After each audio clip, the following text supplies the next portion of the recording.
Alright there folks, what's going on? Welcome back to the channel. It's a pleasure to see you, as it always is. Hope you're all doing well.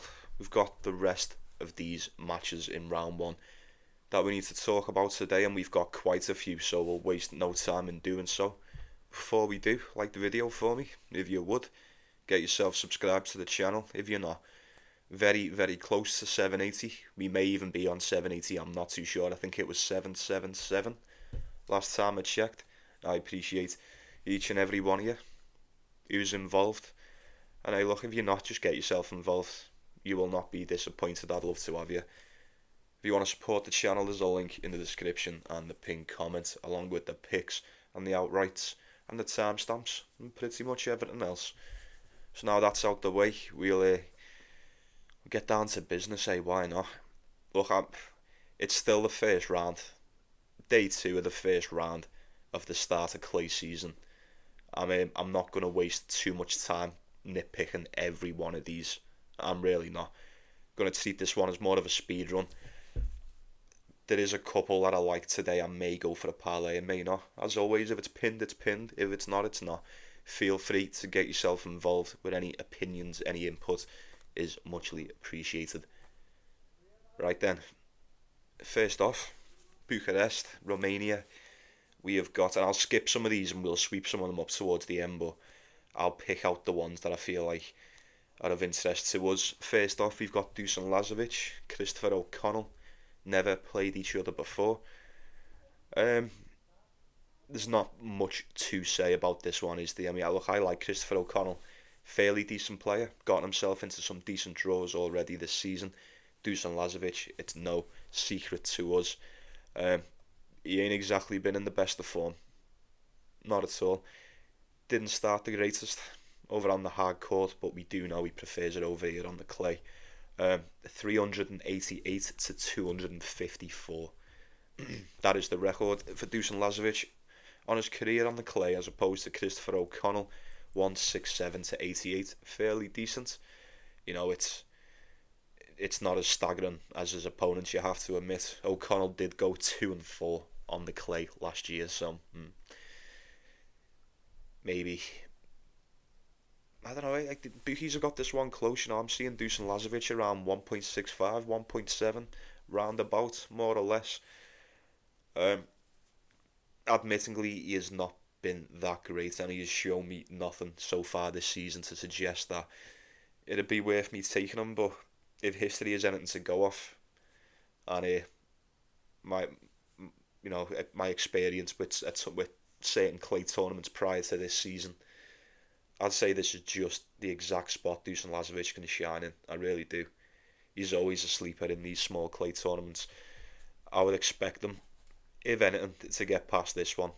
He will face in the second round and the third, I'm not too sure, but it would probably be Dusan Lazovic on that one. So move on to Ugo Carabelli and Radu Albot. These have played each other once before. That was back in 2023, French Open. Close game, close enough, 3 sets. Look, a lot's changed since then, no doubt. Albot, you know, he's had one hell of a career, I'll give him that. I'll give the guy that. I fear this may be one of the instances where we watch this game tomorrow and we go, oh wow, Ugo Carabelli really is 10 years younger than this guy. I mean, I don't know how much I'm expecting from Albot in this one. Especially against Carabelli, he loves it on the clay, and we've just seen Carabelli take well, he didn't take one, but he got a tiebreak out of Djokovic over in Miami, so surely that's an achievement in itself, right? Look, Albot didn't even qualify for this. He ended up getting beaten straight sets by Timothy Skatov, and apart from that, he's won, 3 in his last 10? Andreescu in the first game of qualifying. Fucking hell, Ramos Vinales. Remember that guy? I thought he was done. I haven't heard of him for a while. I used to love watching that dude. And then Taro Daniel. They're the only 3 wins. I would imagine Ugo Carabelli gets this one done.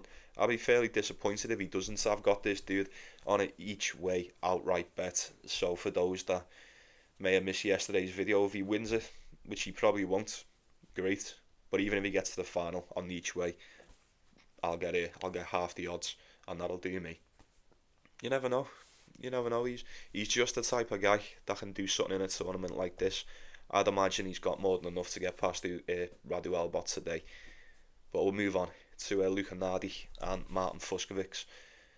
Should be an interesting one. This we actually, I was gonna say, we've seen this one recently. We've seen this twice recently. The head-to-head is one apiece, and if I remember correctly, these played each other twice in the matter of like 3 days. Was it something like that? Yeah, it was Dubai. It was qualifying. What are the odds of this? Who remembers this? Fucsovics done him in straight sets in qualifying, and then I'm pretty certain we were all sure Fucsovics was going to do him when he got gifted that lucky loser spot. No sir. Luka Nardi 2-1. Who'd have thought? Fucsovics did do him 6-1 in the first set, but I don't know what happened. 6-2, 6-3 in the second and third. I know we fast forward a month or two later, we're getting Martin Fucsovics around 1.4. Even though last time out put in quite an underwhelming performance, to say the least. Let's not forget Martin Fucsovics did actually win the title here last year. Yeah. Madness. Completely forgot about that. Great stuff from Fucsovics there. So, clearly no stranger to the surface. Luka Nardi. He's on a 4-game losing streak. Quinton Hallis, Cam Norrie, Nishikori, Terence Atman. I'll let you off with 2 of them 4. I'll let you off with 2 of the 4, and you don't need maybe 3 of the 4. I don't know. Terence Atman, I'd expect Luka Nardi to probably beat that guy, but then again, the hard court, maybe not. I don't know. It's irrelevant. I don't think I'm going to touch this one. You say Luka Nardi's a little bit more trustworthy on the clay than what he is on the hard court, maybe. Fucsovics 173, 126. It's a fairly decent record, but considering he's been playing on the tour since 2008, I don't know. Maybe it's just fairly average. Maybe it's just consistent enough. It's not bad. It's not great. Who you go for here? You could pick a side. Well, you could pick both sides in this. You could make an argument for either one. So I'm just gonna stay away. I'm gonna talk about this one here. Got Martin Kilzan, Francisco Comisania. Here's a name I haven't seen for quite a while.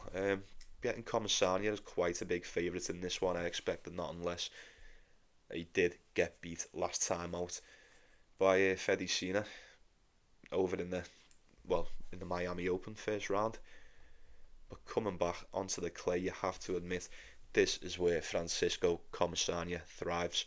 254 to 133. That is a career record over on the clay. He's very, very good on this surface. Touching on his opponents, he's been playing since 2005. Like I said, this is a name that I have not. I feel like I haven't seen for quite some time now.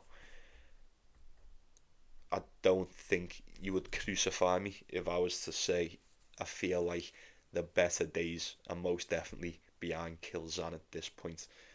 I say fairly decent in qualifying. He barely got past Martin Landelus. And then who's the other guy? Something like Gaimard Weyenberg, something like that. 3 sets, both of them. I imagine Comisania is going to be a lot more difficult than those 2 opponents in qualifying. At 1.3, I feel like that is an ideal parlay piece. 1.35 Comisania parlay piece. Anyone? May seem a little bit steep. I don't know. There may be some uncertainty surrounding this. I understand. But not for me. I'm pretty much all over Comisania. I don't know if I'm going to take him. If I was doing a parlay, I feel like he'll most definitely be on it. So we'll make this the last one, and then we will sweep the rest up. So we've got Roberto Batista Agut coming up against Boo. Now we're getting Batista Agut around 1.75. These have never played each other before, and I think you would all agree with me that if this was a few years ago, there would be no question as to who we would take in this one. Although it's 2025, you have to admit these 2 are on quite opposite career trajectories, are they not? I think Boo can get this one done. I'm not too sure. I don't think I've ever seen Boo play on the clay. 3-6 in his career since 2017. That's not enough. That's nowhere near enough. He went 0-1 on it this year. For those that care about that, that was over in Brazil against Zverev. Oh yeah, let's forget about that. Forget we mentioned it. Ceased to go 292 to 200. Yeah, I expected that. He's all terrain. He's been all terrain rather throughout his career. How much of that still stands to this day, I am not so sure. Batista Agut, like many of other players around the same point in their career, he's still got a little bit left. Maybe not a lot, maybe not enough, but he's still got a little bit to get himself a decent win every now and then on the day. Is he gonna get past Boo? I am not so sure. This could be a sneaky one. I think Honey Boo Boo could take a little set in this, don't you? I wouldn't put it past him. Batista Agut straight sets. Oh, I don't know. Don't know how I feel about that. Do not know how I feel about that. I say, looking at the odds there on the decimal, 1.8 for Batista Agut, I imagine you'd be very, very tempted to take that, but I fear it may be a trap. But that'll do us over in Bucharest. Look, we got Diallo and Seng. I don't know. I'd probably go with Seng. I really would. 1.6 for anyone that's looking into it. Food for thought. Stan Wawrinka, Timothy Skatov. Fucking no idea. Absolutely no idea. And the first one of the day is actually, oh no, we've got two more actually. Valentin Vacherov, Damir Dzuma. Yeah, and then Alexander Shevchenko and Felipe Mislic. Fucking, I don't know. Who knows? I haven't got a clue what's going to happen in either of them. I feel like we got rid of the majority of the meat off the bone in that one, so we'll crack on over to Morocco. Look, pretty much the same in this. We've got one or two massive favourites, so we'll just brush over them really quick as we get to them. But first off, excuse me, what am I looking for? That's it. One sec. Where were we? First off, over in Marrakech, we've got Daniel Altmaier, Otto Vertinen. Head to head is 1-0 to the German. I would imagine Daniel Altmaier gets this one done too. They played each other in Marseille on the indoor hard court. That was quite a convincing performance from Daniel Altmaier, 6-4, 6-3. And you'd probably say Otto Vertinen's style most definitely suits the hard court, although 47, 54 on the clay. That's not too good. That's not that great. Let's have a look at Daniel Altmaier. Whoa, 2-2-1, 1-3-8. That's exactly what I expected. Although he did go 19 and 20 last year. I'll let him off with one snide year. He's been pretty outstanding, to say the least, on the clay throughout his career as Daniel Altmaier. I would imagine he gets this one done. Look, he's got some decent wins over on the hard court already this season, has he not? A 2-game losing streak, one to Kovacevic and one to Wong. I don't think any of that will matter in this spot. Like someone mentioned in the comments yesterday, start of clay season. It's basically just like the season started all over again. Everything that's happened leading up to April, you just fucking forget about that. It's quite frankly irrelevant. There is the odd exception, but I think we all know who they are. But yeah, I think Daniel Altmaier gets that one done. So we'll move on to Jesper de Jong, is that? And Elliot Benchit. What? Elliot Benchit. I don't know how you pronounce that. Elliot Bench. Let's call him Johnny Bench. Hey, let's just call him Johnny Bench for short. Hey. Do we think he's going to get past Jesper de Jong? Probably not. De Jong 1.06 on the decimal. What are we doing here? Like, what are we actually doing? Is he that nailed on to win this game? I'm not so certain they are anymore. I'm starting to come around to the way of thinking that maybe just root for these dogs on these big spreads. I don't know. What's that spread going to be if you're about 9-1 underdog? Like fucking 5, like 6.5. I don't know. Buy a point, 7.5. You'll still get better odds than that. I don't know. Take the alt spread with Johnny Bench. Thank me tomorrow. We've got that Marrakech, Jamie Munar. That should be a good one. I say that should be a good one. Head to head is 2-0 to the Polish dude in that one. Munar's quite a big favourite in it too. Strange. Very strange indeed. I think we know what we're going to get from Jamie Munar. I've been very, very, very impressed with this guy to start the season. I really have. I mean, you look at the record, you go 9-6. You know, it's decent. Like I said, it's a lot better than what I thought. He's got some fairly decent wins, put in some really solid games over on the hard court to start himself off, and I can't help but imagine he'll be absolutely over the moon to be over on the clay. He loves it over here, absolutely loves it on this surface. His opponent's fairly decent on it too, you know, it's no joke, it'll be a tight matchup. These haven't played each other since 2019, so maybe that's just so irrelevant right now. I'm not too sure how much weight that holds. Marrakech hasn't dropped his sets through qualifying. He got through Trongaletti and then got past Summit and Nagal. But once again, I'll repeat myself. I don't know how much weight that holds. As a matter of fact, let me rephrase. I really do know how much weight a win against Nagal holds. Very, very little. And it's not personal. It's just business. I think Jamie Munar beats him.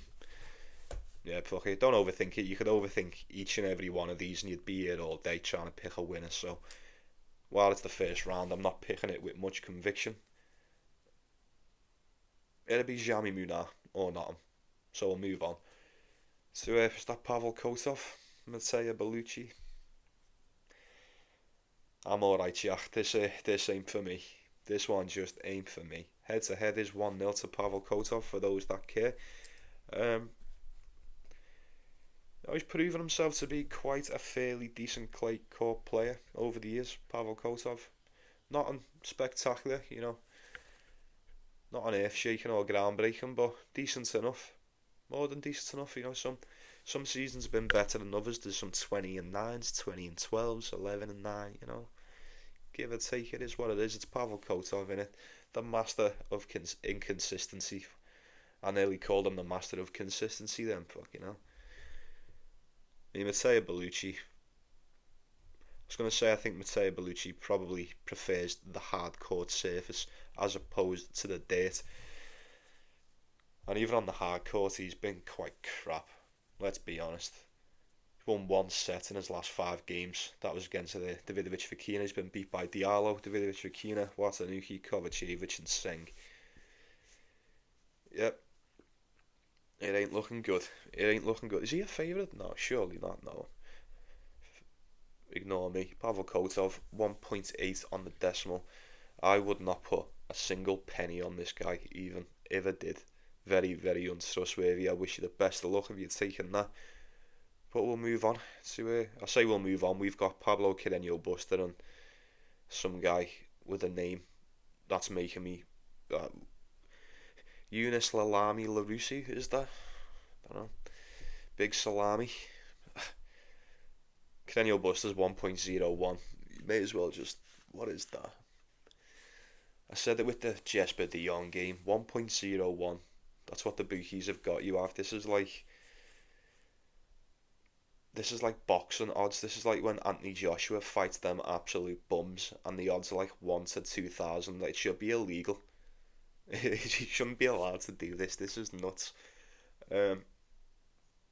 So according to that, this should be no competition whatsoever. I don't know. I have got Carreño Buster on an outright, and each way outright. I know he's coming back off an injury, but I feel like he's been playing fairly good lately. You know, he's coming off them back-to-back Tenerife titles, so didn't do much over in America. I feel like, you know, coming back down to the Challenger, getting back some match fitness, ready for this one is probably the best thing he could have done. This guy is like a 25-1 underdog. This is absolute insanity. absolute madness, if you'd ask me. But I do think any of us that gets it done, that's just the world we live in. And then last one, got Surundalo, Hugo Gaston. And don't be mistaken, it's not the good Surundalo, it's the one Manuel Surundalo. He's good. He's nowhere near as good as his brother, let's be honest. Francisco is 10 times better than this dude. These have played once before, 2021. Does it really matter? Probably not. Who are you going to trust in this one? I'll tell you who I'm not going to trust, and that's Hugo Gaston, even though he is really, really good on the clay. If you're ever going to take Hugo Gaston, you're probably going to take him over on these small clay tournaments. That's just food for thought. I wouldn't be going anywhere near this one either. I washed my hands of Hugo Gaston quite some time ago. I imagine there's quite a few years who were in the same boat. So we'll crack on. Did I miss one or two there? I don't know, who gives a shit. We'll crack on. Back over to the States. We like it over here, don't we? Back to what we know. Although it is the clay.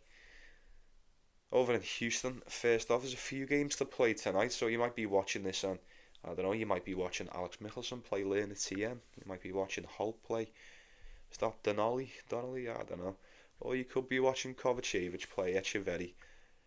I said on yesterday's video I knew there was a few more going to filter through. It always fucks me over like that website, but it is what it is.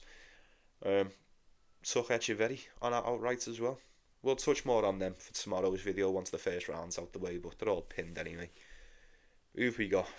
We're just going to speed run through these because, oh man, yeah, that's it. It's not just me, is it? This day 2 over in Houston's quite it's fucking dump. This is fucking dump, man, to say the least. So yeah, speedrun activated, why not? Nishikori. And then Mitchell Kruger, 1.25 for Nishikori. Why the hell not? I don't know. I don't think Mitchell Kruger's saying that much on the clay, although I could be wrong. 126 to 94.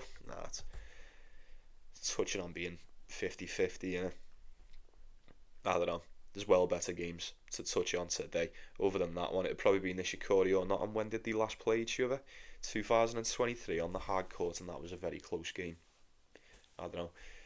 To each to their own on these ones today, folks. So we'll move on to Colton Smith, James Duckworth.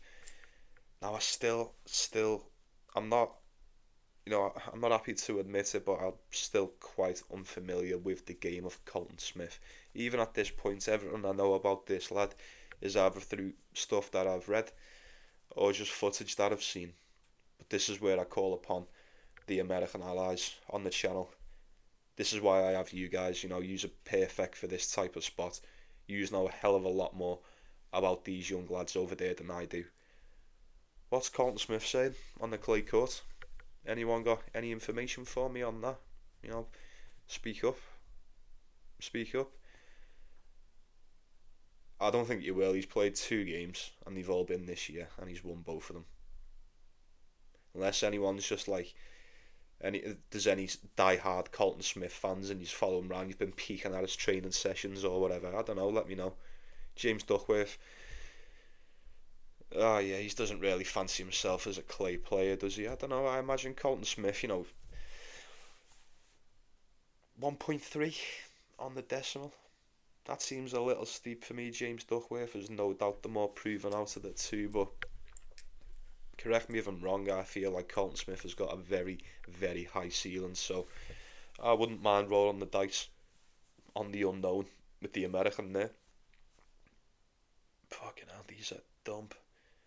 These are so dumb. I apologise. What are these games? Michael Moe, Adam Walton. That's not too bad actually. That's forgive me. That's got potential to be a decent match. Played each other once before. Adam Walton won that one. We've seen quite a bit of Adam Walton the past few weeks, have we not? That was Indian Wells, of course. Very close game, 6-4, 2-6, 6-1 for Adam Walton in that one. Very recent, very, very recent. Adam Walton's played 1, 2, 3, 4, 5, 6, 7, 8 games since then. Oh, low battery. It's alright because we're nearly done. He's been fairly decent. Got some decent enough wins hereabouts. He tends to win the ones we think he will, and he loses the ones that we expect him to. That's alright. Michael Moe. I ain't seen enough of Michael Moe as of late for me to know what type of condition he's in. You know, it'd be tough to beat on the hard court, I will give him that, but we're not on the hard court anymore. And since 2012, Michael Moe has won 29 and 33 on the clay, so yeah.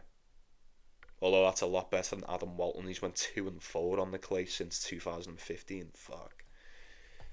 Shit. Okay then, that changes things. I don't know. I don't know who's going to win that one. I really don't. It's the first round, innit? Who knows? Yannick Hanfman, Nicholas Moreno D'Albaran. I don't know. We're just going to have to grit our teeth and just sift through the shit on these ones, aren't we? You pay your money, you take your choice. I'd probably go with Yannick Hanfman on that. I think he's a lot more trustworthy on the surface than his opponent. And then, you know what, folks? We're just going to wrap this shit up. Actually, no, we're not. We've got one more, and then we'll wrap shit up. Is that Ethan Quinn? I think that's Ethan Quinn.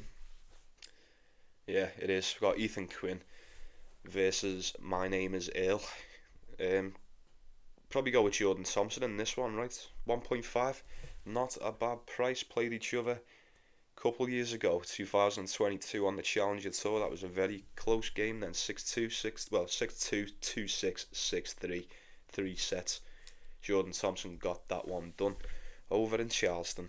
I would imagine he gets this one done. Ethan Quinn's decent though, is he not?